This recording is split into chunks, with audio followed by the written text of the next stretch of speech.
quem acompanhou esse Qual jogo... deles? Quer Uruguai, dizer, você acha?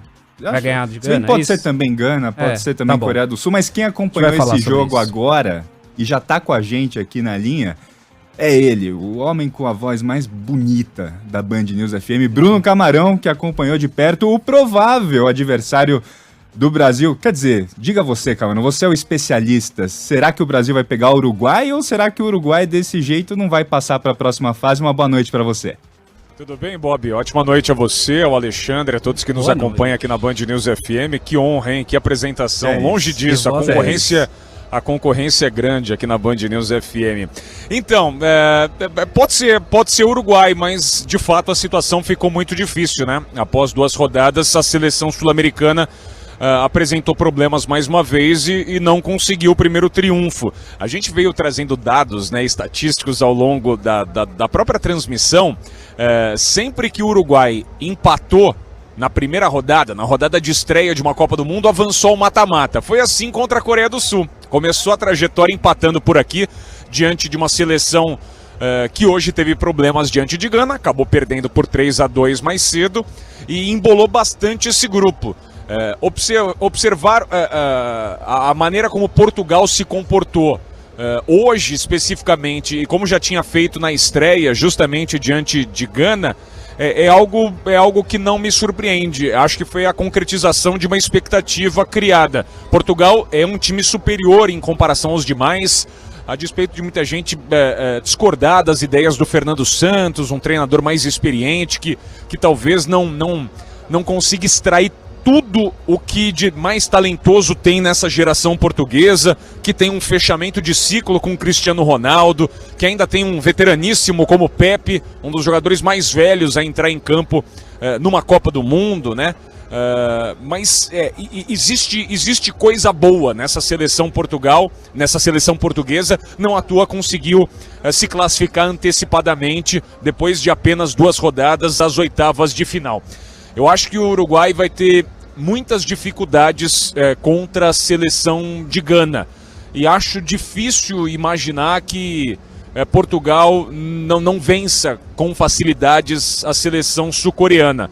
Claro que é futebol, tudo pode acontecer, mas eu vejo mais possibilidades para os africanos nessa última rodada do que propriamente para os sul-americanos. Mas é futebol. O Uruguai também, durante toda a trajetória dele, como seleção que se impõe contra as mais tradicionais, as maiores, as mais poderosas, seria mais um capítulo muito, muito importante para a história desse país, que tem uma geração de transição, os envelhecidos, Godin, Cáceres, Luizito Soares, Cavani, tentando se repaginar ao lado de jovens talentosíssimos como Bentancur, Valverde, Vecino, enfim. Há uma mescla nessa equipe comandada pelo Diego Alonso, que ainda não deu liga aqui no Catar. Quem sabe nessa última rodada antes das oitavas de final. Ô Camarão, e é o seguinte, ó, na nossa live agora, para todo o Brasil, para o mundo todo, estão passando imagens da galera comemorando muito e bom, classificamos para as oitavas, isso que importa. Vamos, Ale, toca um pouquinho mais da música aí, a gente já vamos falar mais do Brasil.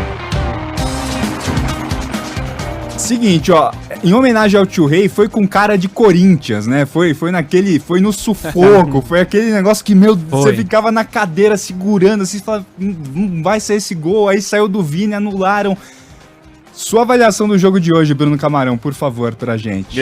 Eu assisti a este jogo aqui dos monitores do estádio Luceio, né? Porque, só para o entendimento para o ouvinte que acompanha a distância, boa parte da nossa equipe, para não dizer toda ela, foi lá pro estádio 937 para acompanhar esse Brasil e Suíça.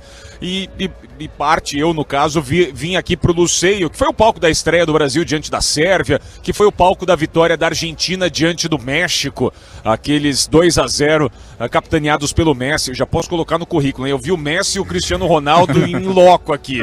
Primeiro show do argentino e hoje o quase gol do Cristiano Ronaldo, né? Porque a abertura do marcador aqui foi feita pelo Bruno Fernandes e o Cristiano Ronaldo garantiu que tinha tocado, desviado de cabeça, mas nada disso. A arbitragem e, consequentemente, a FIFA consideraram gol do Bruno Fernandes, que fez 2 depois, quase fez um terceiro, grande partida do meio-campista do Manchester United. O Petinho podia estar maior, né? Podia, né? Mas quem sou eu para falar de cabelo alheio, né? Bom, sobre o Brasil, eu gostei bastante do desempenho coletivo do Brasil. Acho que manteve a grande segurança defensiva. Esse é um dos pilares do Tite. É um cara que não gosta de ver aquela última linha de marcação quebrada, oferecendo espaços. E você pega os dados estatísticos de 6 finalizações no jogo inteiro da Suíça, nenhuma em direção ao gol do goleiro Alisson, né, que mais uma vez não teve grande trabalho. O Brasil, ele claro que teve um adversário que não está no rol dos candidatos ao título, né? A Suíça definitivamente não é, assim como não era a Sérvia, mas são 2 adversários duros, adversários com atletas que estão acostumados a atuar nas grandes ligas europeias, atletas fisicamente fortes, velozes, então é difícil encarar esse tipo de compromisso. E o Brasil se saiu muito bem, mas na base da emoção, como vocês, Bob e Alê, citaram, né? Precisou de bastante trabalho, de bastante suor para o Brasil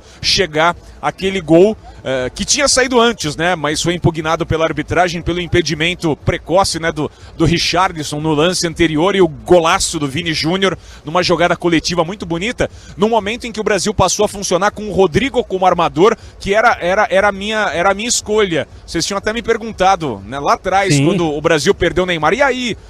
Quem que você escalaria? Eu falei, acho que o Militão vai pela direita, acho que ele não vai apostar no Daniel Alves, e acho que ele vai de Rodrigo, porque eu vejo o Rodrigo como potencial substituto do Neymar. Não foi, o Tite bancou o Fred, que fez uma partida muito ruim, na minha opinião. Acho que a dinâmica do Brasil foi prejudicada com o Fred. Na volta do intervalo, o Rodrigo entra, só que na vaga do Paquetá.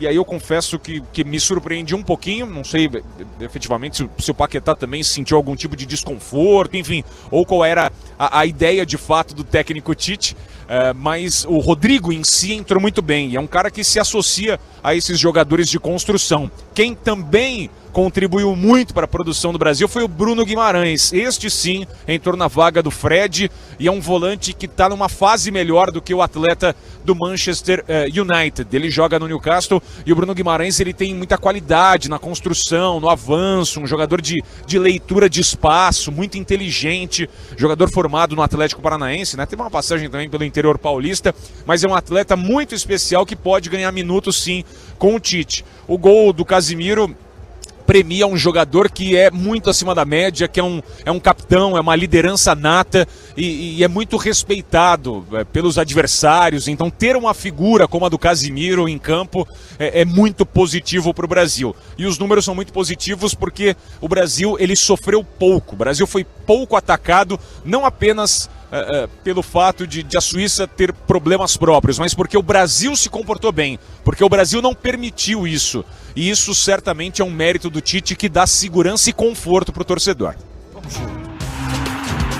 Você falava aí do jogador do Manchester United, né? Agora o Brasil tem 3 jogadores da seleção no Manchester United, o Fred, o Casimiro e o Antony. Os 3 jogaram hoje. Por outro lado, 4 atletas do Real Madrid, né? O Militão, que substituiu o Danilo lesionado, o Rodrigo, o Vini Júnior e o Casimiro lá, que jogou por muito tempo no Real Madrid, deixou o Real Madrid recentemente justamente para ir para o Manchester United, foi o autor do gol. O Rodrigo, na saída de campo, ele afirmou que o entrosamento que ele e os outros lá do Real Madrid ajudou demais a seleção brasileira. Lembrou do Casimiro, que jogava com ele até pouco tempo atrás, deixou o clube espanhol recentemente, disse que isso teve influência nesse gol aí marcado pela seleção brasileira. Acho que sempre quando você tem entrosamento com outros jogadores fica mais fácil, né? Então a gente jogou muito tempo junto com o Casão no clube, agora só tá eu e o Vini e o Militão também no Real Madrid, mas o Casão passou muita experiência pra gente no tempo que ele tava lá, tanto que na jogada do gol a gente sempre combina essa bola dele deixar passar e sobrar pra mim. Essa ele deixou passar e logo ele ficou livre de novo. Então eu devolvi para ele foi muito feliz na finalização. E é isso, é muito importante você ter esse entrosamento e ajuda muito aqui na seleção. E não foi o único a falar não, o autor do gol, o volante Casimiro, destacou o entrosamento entre os atletas do Brasil lá na zona mista. Ele explicou como que a troca de bolas também ajudou na construção desse gol da seleção. Na verdade começou com o Vini, né? Vini e Rodrigo, já tá faz um tempo já que tô acostumado. Já tô acostumado já com eles, muito tempo jogando junto já, né? Mas total mérito deles também, total mérito do grupo. teve a paciência, sabia que ia ter a oportunidade de fazer o gol e, bom, esse é o mais importante. Sair com os 3 pontos, que era o objetivo nosso. E é fundamental esses jogadores brasileiros nos times de maior projeção, os times de ponta da Europa, e esse entrosamento certamente fez toda a diferença nessa vitória por 1-0. E essa molecada vem jogando bem na Europa, né, Ale e Camarão? E Camarão, agora é o seguinte, né, o Rodrigo, como você disse, fez um bom jogo. Agora, dá pra dizer que o Neymar, mesmo sem a Neymar dependência nessa seleção da Copa de 2022, o Neymar é meio insubstituível também, né? Ele fez falta hoje pra você, Camarão? Ah, fez. E vai fazer em qualquer time. Faz no PSG, faz ainda até hoje no Santos e vai fazer na seleção brasileira em qualquer momento, Bob. Porque ele é um jogador que ele condiciona o jogo, além do Brasil, do adversário. Ele atrai a marcação, ele tem aquele abuso, né, referente à marcação. Ele sofre muitas faltas em demasia, de maneira muito agressiva, muitas delas, e isso impacta diretamente no jogo do Brasil. Por exemplo, contra a Sérvia, num jogo duro, num jogo problemático, é o Neymar quem pega a bola, constrói o espaço, depois de um belo passe do Paquetá, para que o Vini Júnior finalize o goleiro da Sérvia, rebata o Milinkovic-Savic para o gol do Richarlison. Graças à participação, à presença física, mas também espiritual, tática do Neymar ali em campo, o gol do Brasil saiu, o espaço foi ofertado, porque o Neymar ele produz exatamente isso, né? Ele atrai a responsabilidade. O Neymar nunca vai estar 100% livre. Não que outros jogadores não estarão, né, merecendo a atenção dos rivais. Claro que qualquer um que estiver em campo estará sendo monitorado, do Everton Ribeiro ao Rodrigo, passando pelo Fred ou Bruno Guimarães, enfim, qualquer um que venha porventura a jogar nessa função do Neymar. Mas o Neymar é diferente justamente por isso, porque além de tudo ele tem um refino técnico acima da média. Então sim, Neymar fez falta à seleção brasileira e vai fazer. Vai ser muito importante a volta desse jogador em algum momento, tomara que ele consiga voltar para contribuir para essa mecânica do Brasil, que é ajustada, é refinada. O Brasil tem um comportamento padrão independentemente de quem esteja em campo. Mas claro, você podendo contar com Vini, com Neymar, você podendo contar com Casimiro, com Marquinhos, Thiago Silva, com gente que é referência e é indiscutível, muito melhor.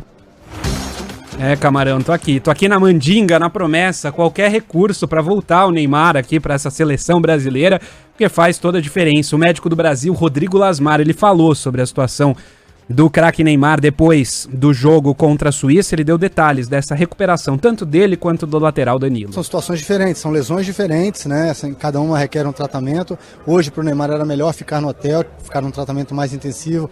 O Rafael, fisioterapeuta, ficou com ele. O Danilo já fez o tratamento pela manhã, tinha condições de vir. Então, assim, é bem individualizado o tratamento de cada um. E hoje a situação deles era pro Neymar ficar tratando e pro Danilo já estava liberado para estar aqui.